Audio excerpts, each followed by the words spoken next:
welcome to the deep dive. Before we even get started today, I need to remind you to hit that like button, subscribe to the show, and make sure your notifications are turned on so you never miss out on these explorations. Yeah, you definitely want those turned on for this one. We have got an absolute blockbuster for you today. It's one that requires us to really sit down, take our time, and meticulously work through the material. It is definitely a text that demands your full attention. I mean, the sheer volume of data, the case studies, and the sociological frameworks presented here is it's staggering. Exactly. So today we are bringing you a comprehensive review and a meticulous breakdown of a highly explosive, incredibly thought-provoking 2025 ebook. Right. It is titled Cuckservative Betrayal: When the Right Abandoned Men to Appease Feminists, and it's written by Conrad Riker. And we really need to set the stage for how this is written. Yeah, I want to hook you right out of the gate here because the framing of this text is very unique. The author himself describes this book as a war manual. A literal survival guide. Yes, a survival guide for men trying to navigate what he views as the absolute minefield of modern society. He doesn't just present it as a dry sociological critique. No, it's highly actionable. If you find yourself nodding along today, or even if you are just fiercely curious about how these arguments are constructed and deployed, I strongly urge you to grab a copy for yourself. You definitely need to read the primary source on this one. You can find it right now on Amazon Kindle or Google Play Books. And you should absolutely follow the author at Conrad Riker on Substack to keep up with his latest essays. The material we are looking at today is incredibly dense, it's heavily cited, and it draws from a really wide array of disciplines. We're talking evolutionary biology, family court statistics, corporate HR policies. Right, and it absolutely does not pull any punches. It doesn't. And that is exactly why this deep dive is custom tailored for a very specific listener base today. We are speaking directly to you. The target audience here is very clear. If you are a men's rights activist, if you identify as a red-pilled man navigating the manosphere, or, quite frankly, if you are just someone trying to deeply understand the history of our institutions before their alleged capture by feminist and Marxist ideologies, this deep dive is built for you. It's designed to unpack all of that. Our mission today is to uncover the raw data, the hidden histories, and the highly controversial arguments that Riker presents about the current state of modern masculinity. We are taking the filter off. We want to look at the exact blueprints Riker lays out, but before we do that... Yes, before we dive into the text itself, we need to firmly establish the analytical framework for this deep dive. This is crucial. I want to make it unequivocally clear to you, the listener, right now. Yeah. We are acting as impartial guides today. We are not taking sides. Right. We are not endorsing the politically charged right-wing or anti-feminist viewpoints contained within this book. That's not what we do here. Our goal here is strictly to convey the ideas, synthesize the author's arguments, and objectively report on the source material provided. We want you to fully understand Riker's perspective without any mainstream media filters. Without any spin and without any external commentary muddying the waters, so you can evaluate the data and the claims entirely for yourself. Perfectly said. We are laying the cards on the table exactly as Riker deals them, and we are going to look at every single hand. So where do we start? Okay, let's unpack this, because Riker kicks things off with a foundational concept that sets the stage for the rest of the book. He calls it the castration cascade. The castration cascade. Yeah, and it fundamentally challenges the way the corporate world and modern professional environments operate today. He's making a very bold claim right in chapter 1. He is making the case that modern institutions are actively, intentionally punishing traditional male virtues. We're talking about traits that historically built civilizations. Exactly. Things like grit, command, stoicism, risk-taking. And the illustrative examples he brings to the table to demonstrate this are just staggering. They really paint a very specific, highly detailed picture of what he terms the corporate pathologization of men. Pathologization, right. Treating normal behavior like a disease. Riker isn't just saying that men are having a hard time at the office. He is arguing that the very biological traits that define masculinity are being legally and financially criminalized by human resources departments. Let's get into the specifics of that, because the stories he uses really ground this theory in reality. He details the story of a Detroit auto shop owner in 2023. A classic blue-collar environment. Right. This is a blue-collar guy running a gritty, hands-on business. According to the book, this owner gets slapped with a massive $15,000 fine by his own HR apparatus. Or I think it was external HR consultants his company was forced to use. Yes, external consultants. And they fine him for creating a quote-unquote hostile work environment. And when Riker digs into the actual documentation, what was this guy's crime? He simply told his mechanics to work harder during a massive high-stress supply chain crisis. Which, as Riker points out, is a completely standard, historically normal directive in a high-stakes, physically demanding work environment. Exactly. A $15,000 penalty just for setting a baseline expectation of hard work and using direct, unvarnished language to command his team. It's an infiltration of norms. Riker uses this to show how white-collar, hyper-sanitized HR norms are invading and destroying blue-collar spaces. And then he pivots to the corporate white-collar world. Right, with the story of John. John is a Marine veteran who transitioned into the corporate sector. A very common career path. John is up for a major promotion. He has the metrics, he has the leadership background, but he watches the promotion completely vanish. And the reason given by HR is wild. It is, because the HR department literally rebranded his battlefield-honed decisiveness as aggressive behavior. And the contrast Riker provides here is crucial. Who gets the job instead? Well, the promotion doesn't go to another high performer with a softer touch. According to the book, it goes to a female colleague whose most notable leadership achievement on her internal review was organizing the office's gluten-free snack rotation. It sounds almost like a parody. It does, but Riker cites it as a documented reality of the modern corporate ladder. He uses these stories to build the argument that competence and command are being systematically criminalized. He's asking you to consider what happens to a company's bottom line. Or a nation's economy. Right. What happens when the people who actually drive results are sidelined in favor of people who merely manage the social ecosystem of the break room? And what is fascinating here is how Riker doesn't just leave this as a corporate critique. He traces it all the way back. He traces this behavior down to its roots in early education and even more profoundly into evolutionary biology. Yeah, the UCLA study he cites here is very revealing. Break that down for us. So he cites this study that focused on boys aged 10 to 14. According to this research, when you ask these boys to define the concept of strength, they now overwhelmingly equate it with bullying. That is a massive psychological shift. It's a complete inversion of the historical norm. Riker argues this is not a natural evolution of childhood development. He says it's calculated. Exactly. He says it's the direct, calculated result of school programs and media conditioning that actively pathologize male biology from a young age. So if a boy naturally wants to wrestle, compete, or assert dominance, he is immediately labeled a bully or a problem child. But Riker pushes this argument even deeper. He doesn't stop at sociology.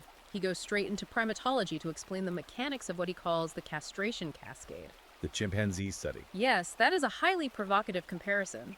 How exactly does he connect primatologists observing apes in the wild to a modern corporate HR department? Riker points to a specific set of observations by evolutionary psychologists studying chimpanzee colonies. What did they do? These researchers conducted experiments where they took beta male chimps. The ones lower down on the natural hierarchy. Right, the ones who avoided conflict.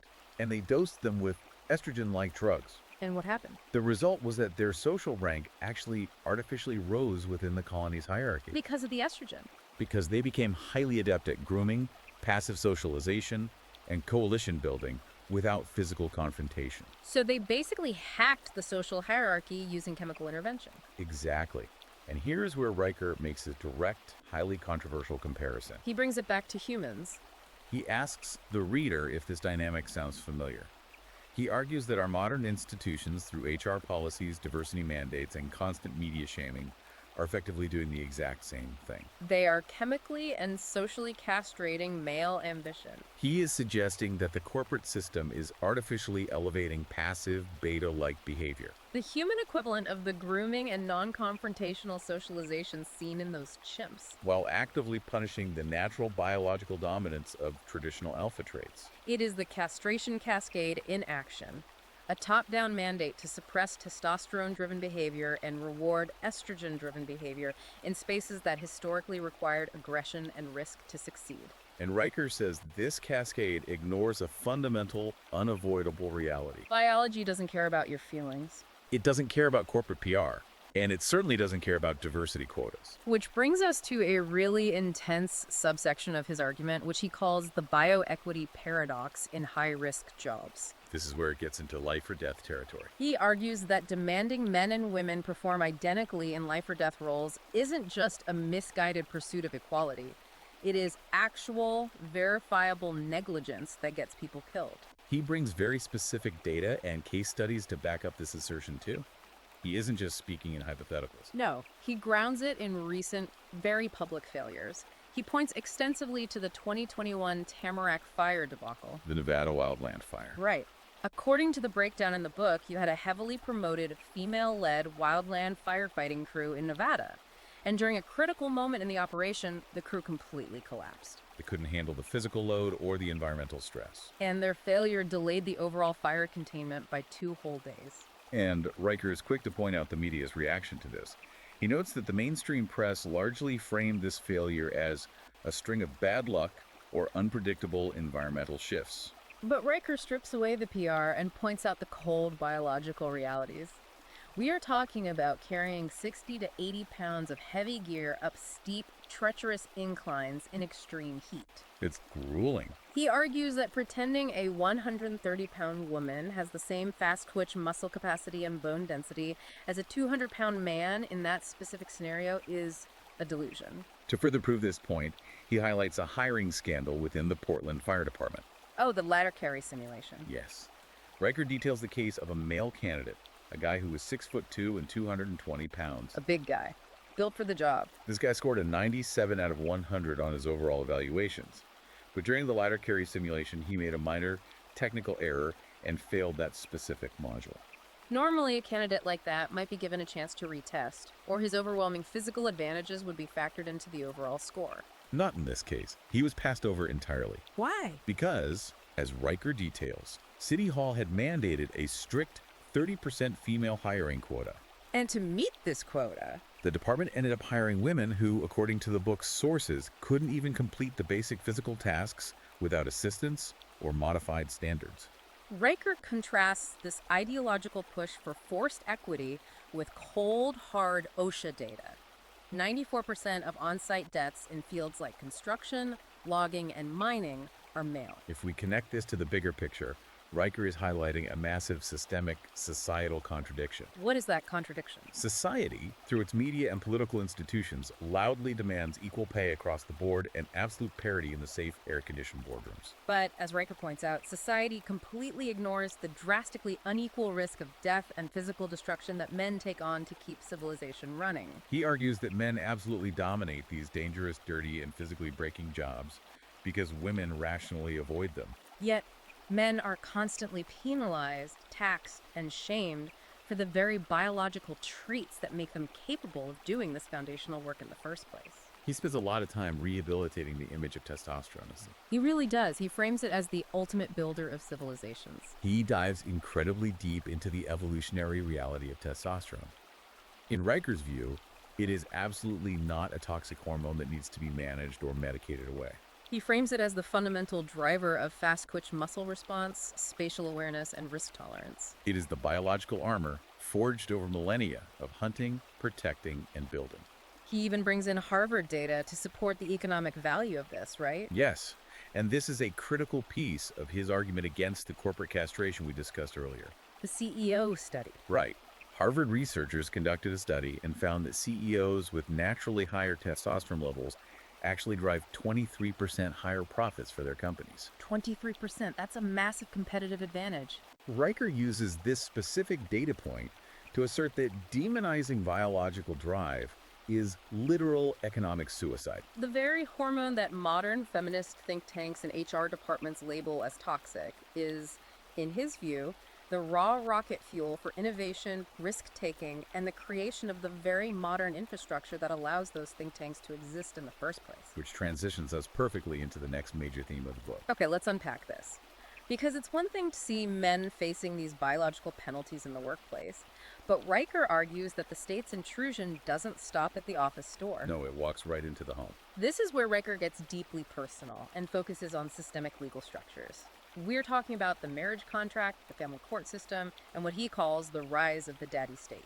He argues that modern marriage is no longer a sacred bond or a partnership. For men, he explicitly calls it a financial suicide pact, a completely rigged game and nothing more than a liability spreadsheet.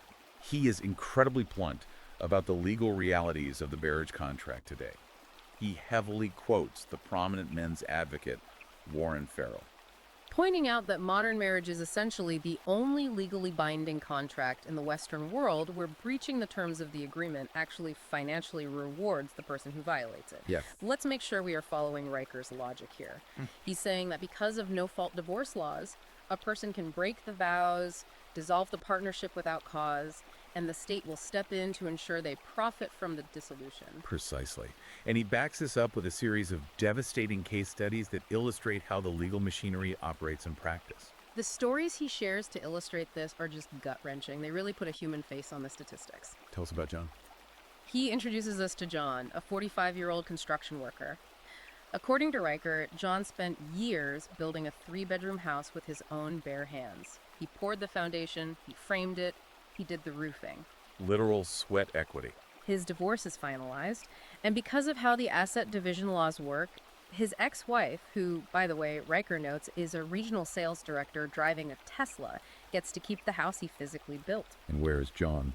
John is now living out of his Ford F-150 in a parking lot, and the judge in the case legally categorized this outcome as an equitable distribution of assets.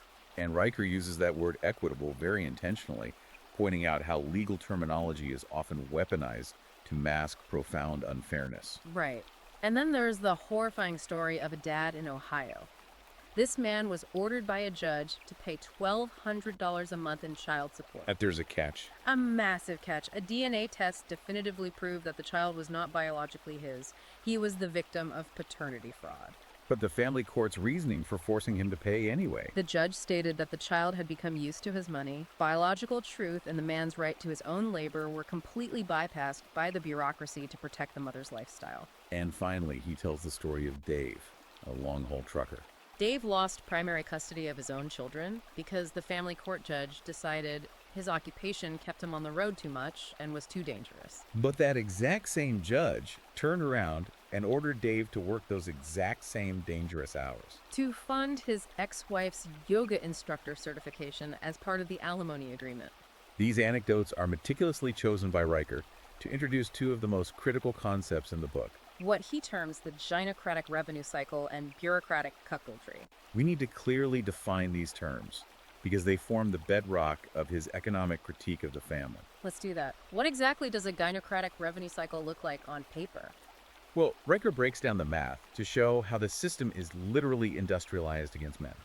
He relies heavily on data from the U.S. Census Bureau and the Bureau of Labor Statistics. What are the numbers? According to the numbers he cites, 83% of all child custody cases default to mothers.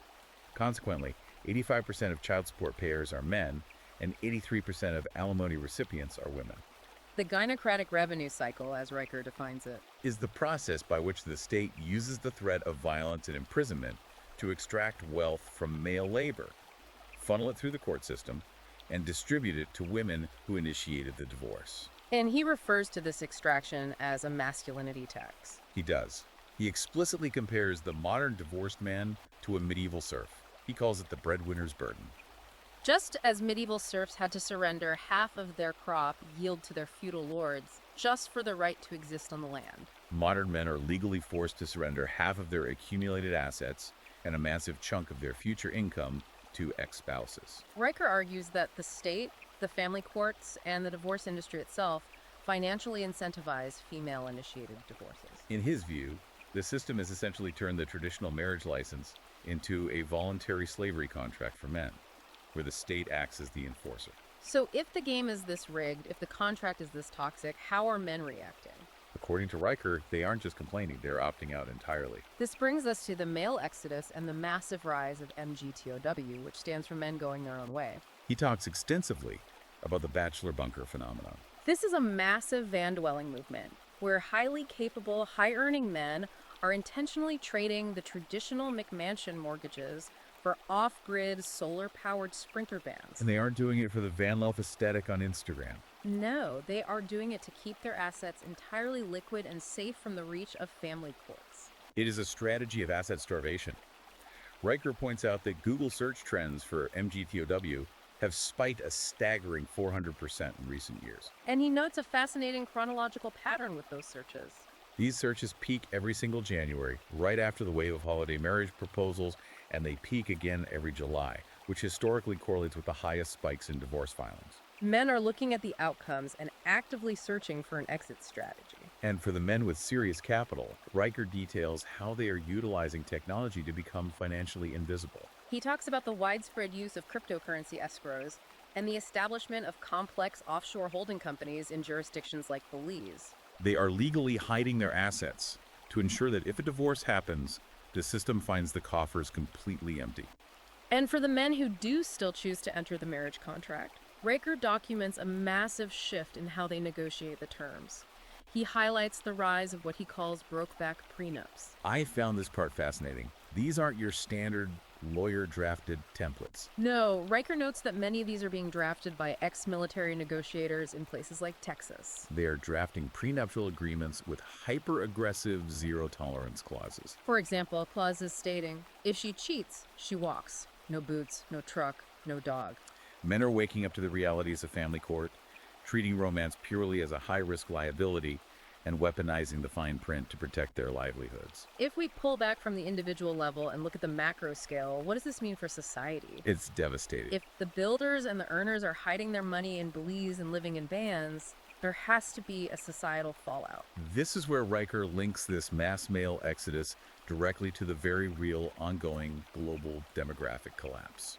He uses South Korea as his primary cautionary tale. He points to their equivalent of the 4B movement, where women abstain from dating and marriage, but he focuses on the male response. South Korean men have simply accepted the terms and slashed their own marriage participation rates by 34%. Riker argues this is a direct response to feminist-pushed parenting and financial laws that consistently penalized fathers. The result? South Korea's birth rate has completely cratered to a catastrophic 0.78 children per woman, which is well below the replacement level. The society is literally aging out of existence. But Riker doesn't just point to the failures, he offers a contrast, right? He highlights places that are actively trying to reverse this by changing the incentive structure. Yes, he heavily contrasts the South Korean demographic collapse with the policy decisions made in Hungary. According to the book, Hungary took a radically different approach.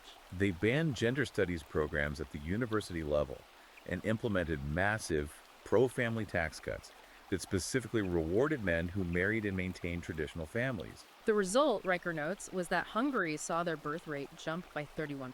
He also highlights a highly localized example of a Texas mayor who initiated a program offering free Ford F-150 trucks to men who successfully fathered and raised 4 children within a stable home. A truck for 4 kids. That is an incredibly direct, almost primal incentive. It is. And Riker using these examples to cement his core argument here.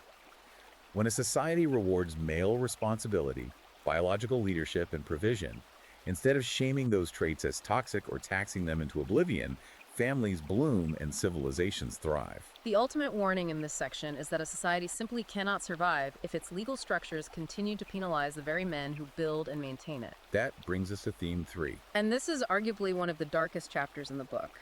It's one thing to see men opting out of marriage as adults because of financial liabilities, but Riker argues this conditioning doesn't start in family court. It starts the minute a boy steps into a kindergarten classroom. We are talking about the war on boys, the education system, and a concept he coins the estrogen coding paradox. He makes the sweeping claim that modern schools are no longer designed for education or mastery. They are socially engineered to replace what he calls future patriarchs with obedient, docile, compliant drones. He calls it chemical and social castration in the classroom.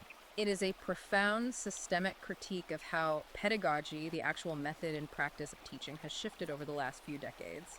Riker argues that the modern classroom is explicitly hostile to male nature. To illustrate just how absurd and targeted this hostility has become, he tells the story of a 3rd grader in Texas.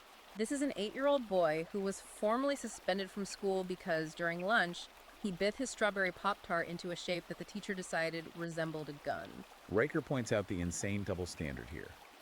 While the girls at the table were praised for making peace signs out of their carrot sticks, This boy's breakfast pastry was treated like an actual weapon. And he was disciplined as a threat. Riker uses this anecdote to highlight zero-tolerance policies that specifically target natural, boyish behavior imaginative play involving conflict, heroism, or weapons. And when behavioral conditioning fails, Riker argues the system turns to pharmaceuticals. He details the story of Missouri Dad, a Marine vet, again emphasizing that traditional protector archetype. Who literally had to storm a local PTA meeting. Why?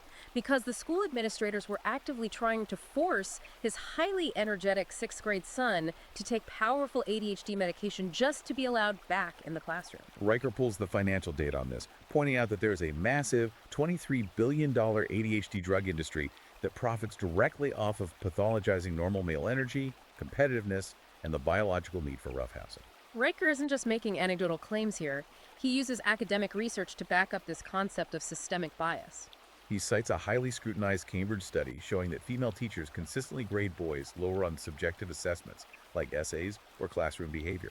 Regardless of the boy's actual objective performance on standardized, blind-graded tests.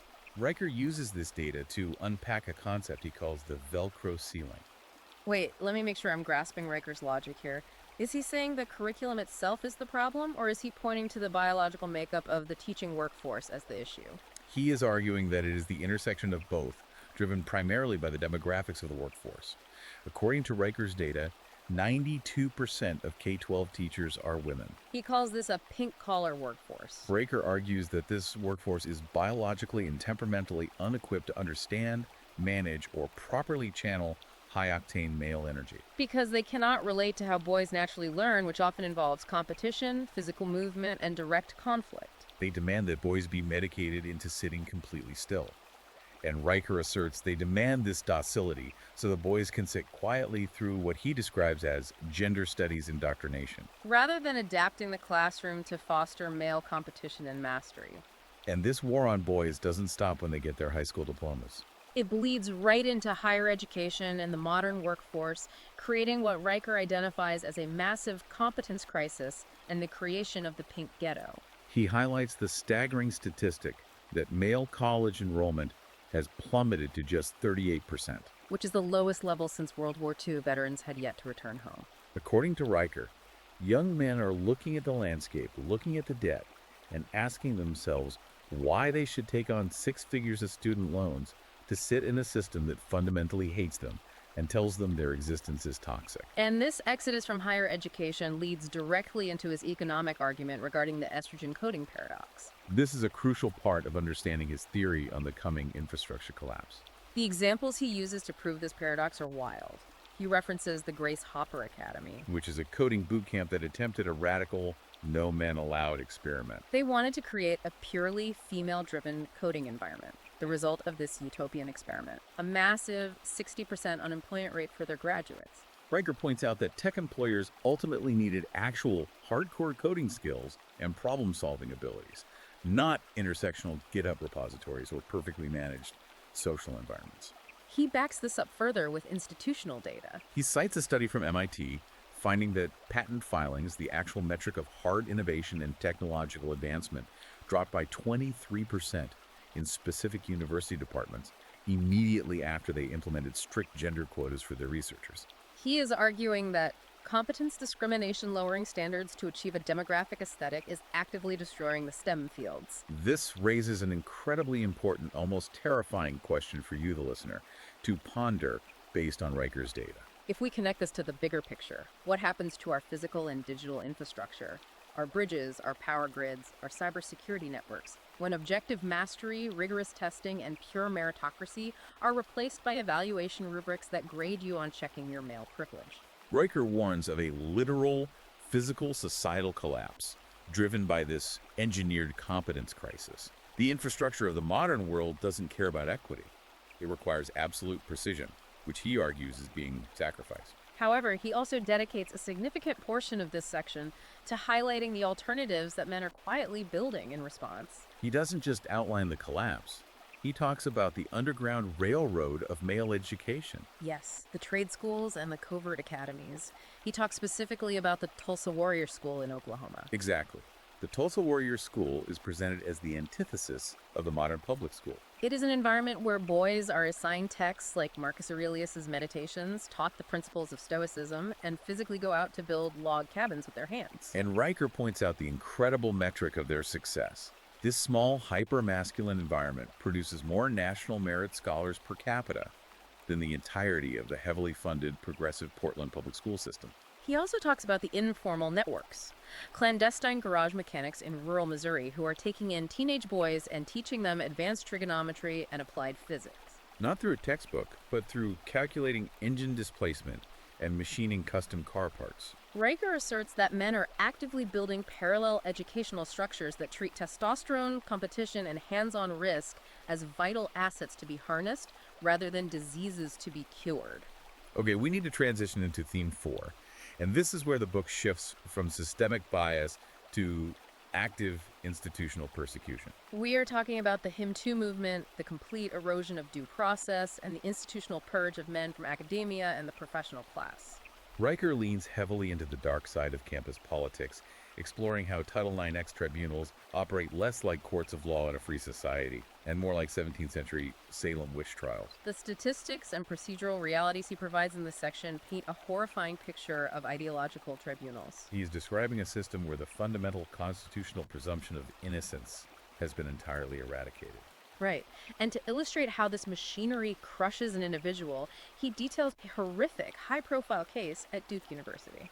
According to the book, a male student was completely expelled over an accusation regarding a drunken hookup. But the shocking part is the evidence that was ignored. The male student possessed text messages from his accuser, sent after the encounter, explicitly stating, "I wanted it too, don't worry." But the Title IX investigation didn't care. Riker notes the process lasted a mere 72 hours. There were no lawyers allowed in the room. There was no right to cross-examine the accuser. It was just 3 university administrators acting as judge, jury, and executioner, destroying a young man's life despite exculpatory evidence. Riker uses cases like this to show how the standard of evidence was drastically lowered to a mere preponderance of evidence, meaning 51% certainty, which he argues guarantees false convictions. He also brings up the infamous Rolling Stone, a rape on campus hoax. That was a massive cultural moment. It was, and Riker dissects it to show the media's complicity.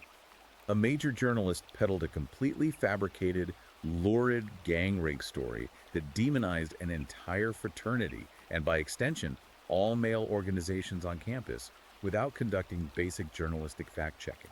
The narrative was too perfectly aligned with the ideology to be questioned. And to prove that this isn't just an accidental failure of the system but a design feature, Riker cites a leaked email from a USC Title IX coordinator. In this email, the coordinator explicitly admitted to colleagues, due process conflicts with our mandate to believe survivors. Conflicts with our mandate. That is a stunning admission that the goal isn't truth.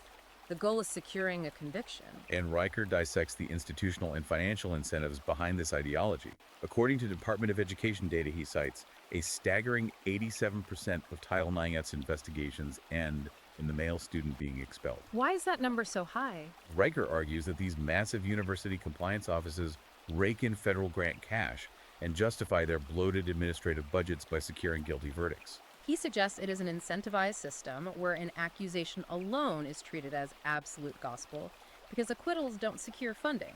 And he connects this campus-level hysteria directly to the broader global Me Too movement, showing how the exact same mechanics have infiltrated the adult professional world. He calls it trial by hashtag. Exactly. He uses the Brett Kavanaugh Supreme Court confirmation hearings as the ultimate, highest stakes example of this cultural shift. He argues that during those hearings, objective evidence, corroboration, and the presumption of innocence took a complete backseat to political theater, emotional manipulation, and GoFundMe campaigns for the accusers. It was the Salem witch trial broadcast globally. And it affects everyday guys too. He tells the story of an Austin firefighter.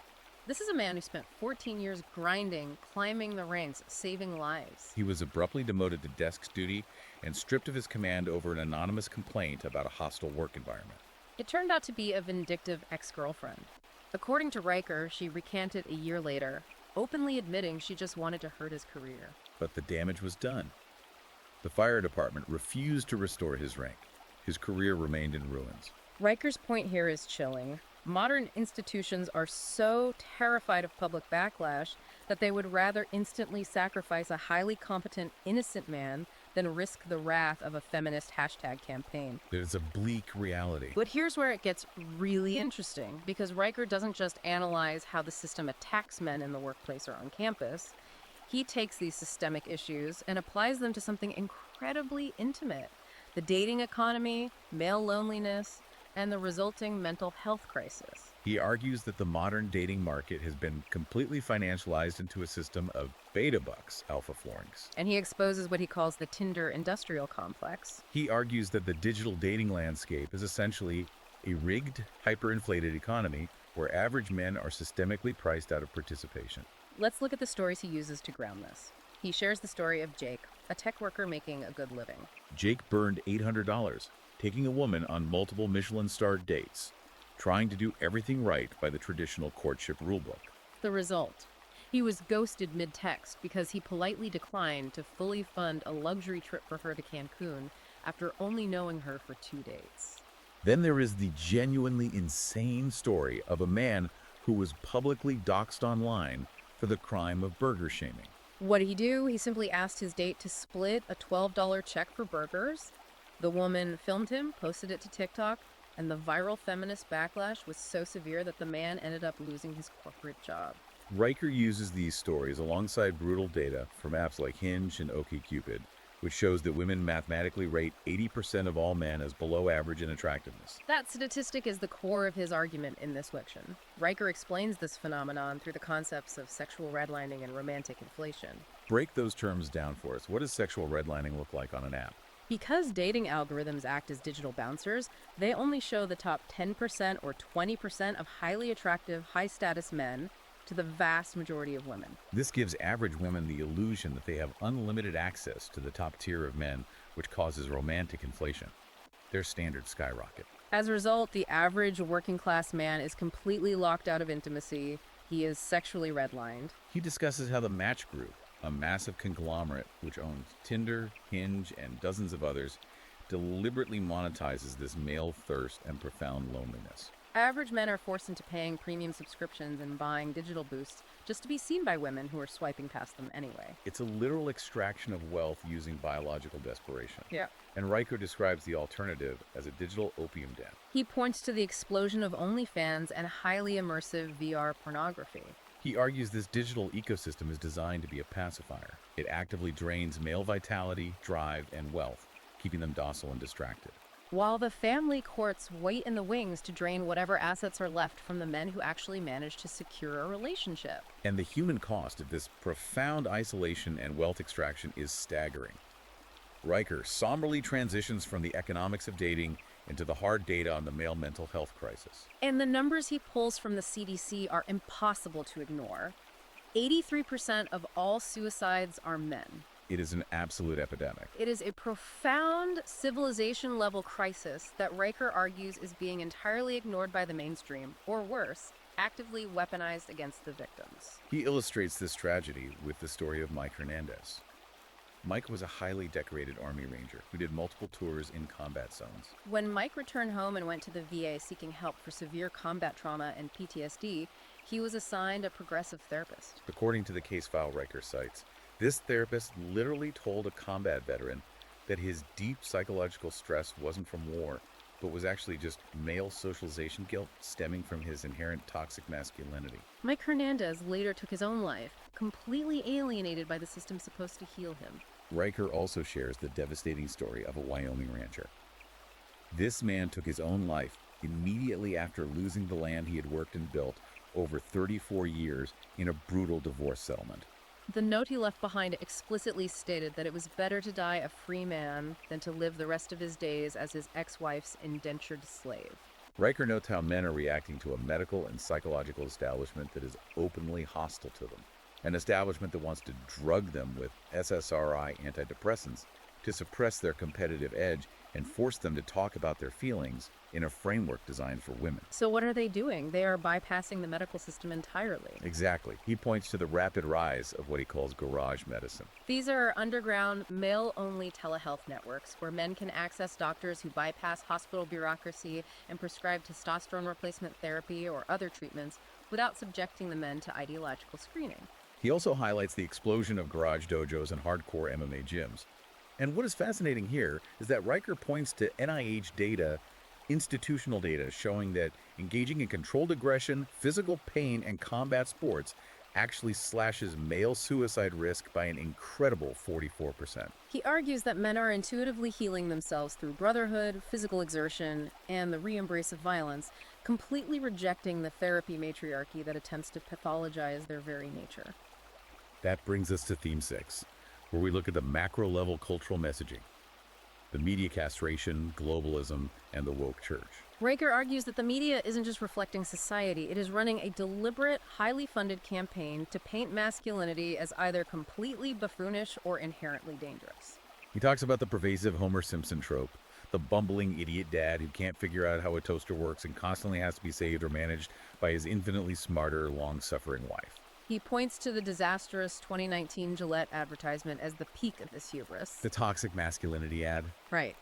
Our razor company decided to spend millions to lecture its own male customer base about how terrible they are.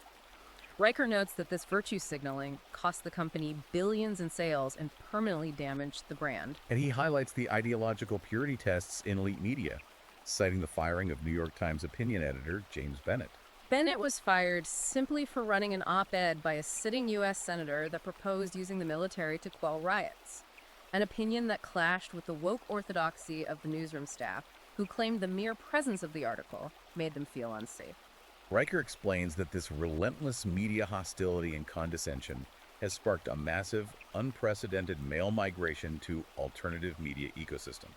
He points to the explosive, undeniable success of figures like Joe Rogan, the massive rise of independent writers on Substack, and Tucker Carlson's record-breaking viewership numbers after moving his show to Twitter.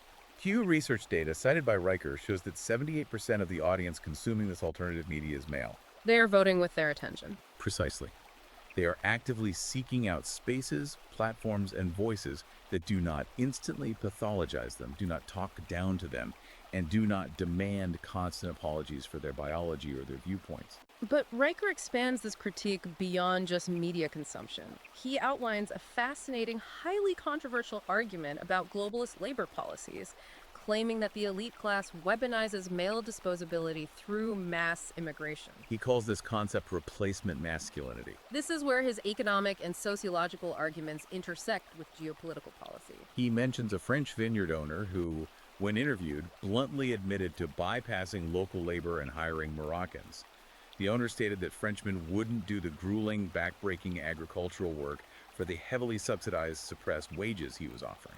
Riker also points to extensive documentation from German auto worker unions, which shows explicit wage suppression in regions that heavily imported migrant labor. Riker's overarching argument here is that the globalist system intentionally imports traditional, desperate, and unapologetic masculinity from the third world to do the hard, physical labor that keeps the elite infrastructure running, while simultaneously neutering, overtaxing, and shaming the domestic male population to keep them politically compliant.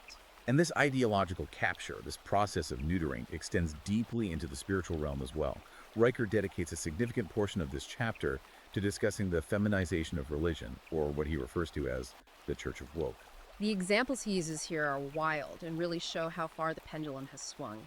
He talks about the United Methodist Church implementing an actual patriarchy reparations tithe. They ask their male congregants to pay extra to atone for historical male dominance. The result. Riker notes a mass exodus with a 12% drop in male congregants within just 6 months. He also mentions a Southern Baptist deacon who organized a traditional men's hunting retreat, a staple of male bonding in the church. The retreat was abruptly canceled by his own church's HR department for being exclusionary and potentially insensitive to animal rights. Riker contrasts this collapse of mainline progressive Protestantism with the explosive growth seen in highly traditional, rigorous faiths. He cites a 200% growth in male participation in Poland's traditional Catholic groups, which emphasize Latin Mass and strict theology. as well as incredibly high retention and growth rates in Orthodox Jewish synagogues. Riker argues that these traditional faiths retain and attract men because they demand leadership, sacrifice, and strength, rather than demanding apologies, sensitivity training, and emotional vulnerability. Riker's overarching thesis in this section is profound. Weak gods create weak men. He asserts that men are instinctively abandoning churches that have swapped the rigorous demands of biblical manhood for the soft platitudes of corporate HR departments. Right, we are rounding the corner into the final major theme of the book, Rebuilding Brotherhood and the Red Pill Revolution. After chapters of dissecting the collapse, Riker details exactly how men are fighting back against all of this. And crucially, they aren't just complaining on the internet, they're building their own tables. He introduces the concept of parallel societies. This is where the war manual and survival guide aspect of the book really crystallizes into actionable strategy.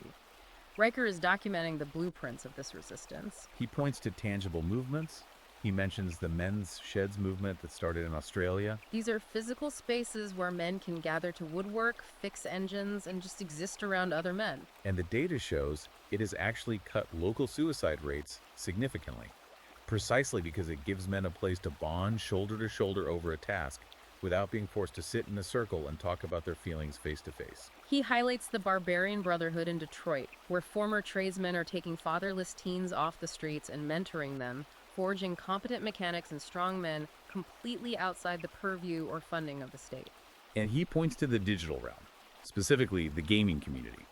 He references Gamergate and the recent push on platforms like Nexus Mods to actively remove woke, politically correct content from video games. He views the gaming community as the absolute last bastion of true meritocracy left in the culture, where your skills, your reaction time, and your output matter infinitely more than your demographics or your victimhood status. This raises an incredibly important question about Riker's ultimate political endgame. Where is all of this parallel building leading? He highlights a major global voting shift to show the political power of this awakened demographic. He notes how Prime Minister Giorgia Meloni won power in Italy largely on the back of an overwhelming surge of unmarried working-class male voters who are simply tired of being demonized by the European left. He explains the rapid rise of what he calls stealth capitalism, citing the Men's Liberty Collective. That was the financial network, right? Yes.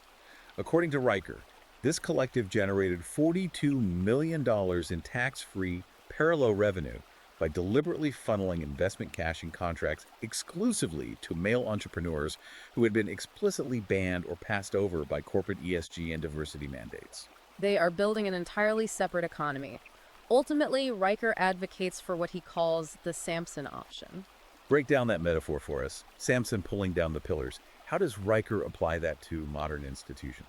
In the biblical story, a blinded captive Samson uses his last ounce of God-given strength to push apart the pillars of the Philistine temple, bringing the entire structure crashing down on his tormentors, even though it costs him his own life. Riker uses this as a metaphor for male action today. The Samson option is the idea that men should stop trying to vote their way out of this, and stop trying to politely negotiate with a system that inherently despises them. Instead, they should focus their energy on actively starving the beast, withdrawing their labor, their taxes, their marriage participation, and their physical protection, and allowing these gynocratic, HR-driven institutions to collapse under their own weight. Okay, we have covered an immense amount of ground today. This book is an absolute heavy hitter.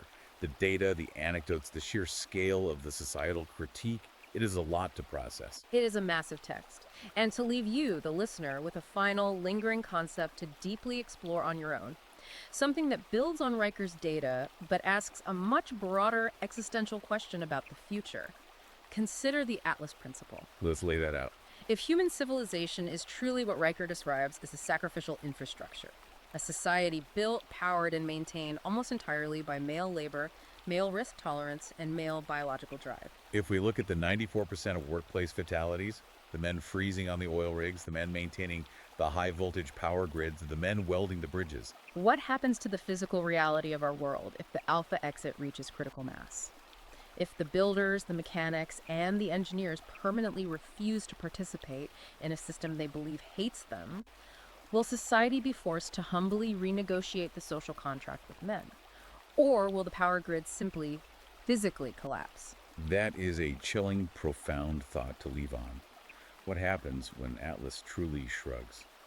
Thank you so much for joining us on this incredibly deep dive. We really went into the trenches on this one. Remember, hit that like button, subscribe to the channel, and share this conversation with anyone who needs to hear this data. And again, if you want the full, uncensored statistics, the deep historical context, and every single story we discussed today, I strongly encourage you to buy Cuckservative Betrayal by Conrad Reicher. It is available right now to download on Amazon Kindle and Google Play Books.